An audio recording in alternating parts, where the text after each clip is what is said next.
आशायी शिक्षक संघर राज्य सभापति अच्छी आज आम कारण हो जातीय शिक्षानीति 2015 अनुसार प्रति स्कूल आप शिशु बाटिका रखी तो से अनुसार आप जातीय शिक्षानीति गाइडलाइन अनुसार आप गाइडलाइन लिखाई क्लीयरली प्रति शिशु बाटिका जन लेखाएं आपंकर तालीम प्राप्त शिक्षक व शिक्षयित्री नियुक्ति दिया किंतु सरकार एवं उल्लंघन कर शिशु सेविका नाम आपंकर रिक्वायरमेंट लागू कर शिशु बाटिका ता सहित शिक्षार भाग को देखते आप प्राथमिक शिक्षक मानक दायित्व देते जोटा विषय तो आम से छिड़ा राजरास्ता को ओल्लू कहीं बारंबार सब आम कमिशन डिपार्टमेंट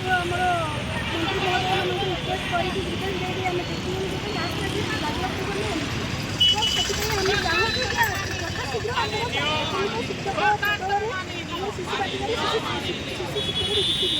नमस्कार मुझे दिव्यलोचन महंत मु जड़े संघर सदस्य आज आम एकत्रित ये सरकार को आम जनवाई चाहते बारंबार गुहारी करने सत्वे सरकार कर्णपात करना समाधान रास्ता बहर सरकार चाहूना जहाँफल सरकार कौन चाहते जो अल्प शिक्षित मान कम दरमा चाकरी करेंगे जो मैंने कि डिग्री धरिकी बुलूँ से दादर जी सूरत जी तमिलनाडु जी कर्णाटक जी सरकार कौन यह चाहते तार कौन शिक्षार विकास हो पार एपाई आम बारंबार सरकार को गुहारी करूँ गुहारी सरकार शुणी नथिले बाध्य आम हाइकोर्ट आश्रय नहीं हाइकोर्टे नेक्स्ट हियरिंग 25 तारीख अच्छी हाइकोर्टे 2 सप्ताह सरकार को जवाब दाखल नोटिस तो जदि सरकार आज शिक्षा गणसमावेश को खातिर नक पुणी से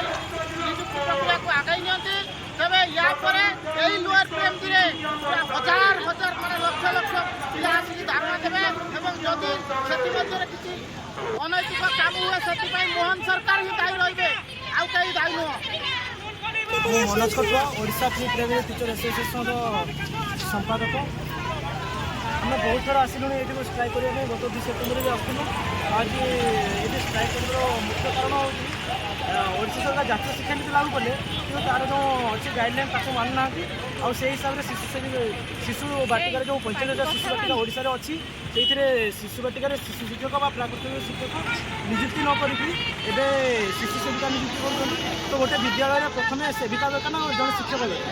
खास कथा तब जदि आम जो डीईसी ईसीसी एनटीटी कोर्स अर्थात डीईसी जो diploma in early childhood care and education तार जदि किसी वैल्यू नहीं ताले सेटा हिंदी आउ इंग्लिश लैंग्वेज रे तार थिला मुद्रित हिला किंतु ताकू प्रमोशन करके ताकू ओडिया लैंग्वेज रे ये कले किंतु ओडिया लैंग्वेज ये कले तो से हिसाब रे कोर्स रो वैल्यू जेतु वैल्यू रहउछ ना नहीं से निजे ही कहबे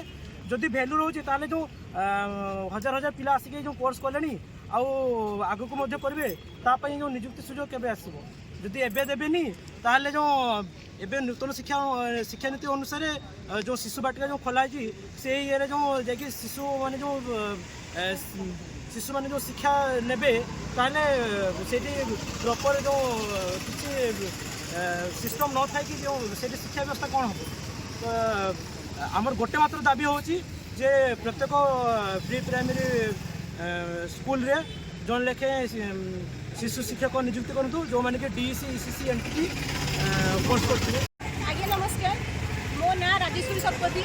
मु ओपीएनएबी प्री प्राइमरी शिक्षक संघर जड़े सदस्य अच्छी आज आम राजरास्ता को ओह्लैबार कारण सरकार नुआ शिक्षा नीति आधार में कौन कथा लागू कले ना आमर शिक्षक नियुक्ति देवा परिवर्ते से सेविका नियुक्ति देवाई जाऊँगी आम समस्त को देखा कर सारूँ आ समस्त को माने आमर उपशिक्षा माने शिक्षा मंत्री आमर मुख्यमंत्री समस्त को आम देखा कर सारूँ किंतु आम कथा कहीं भी कर्णपात करूना तेणु आज आमर ये समस्त आशायी शिक्षक मैंने आज आम राजरास्ता को ओह्लैचु एवं सरकार को आमर दाबी आम जनवाई आसीचु आमर दाबी है जे सरकार निज कथा रखु और गाइडलाइन अनुसार योग्यता प्रार्थी को ही प्राक प्राथमिक शिक्षक शिक्षक नियुक्ति दिंतु एति आमर दाबी।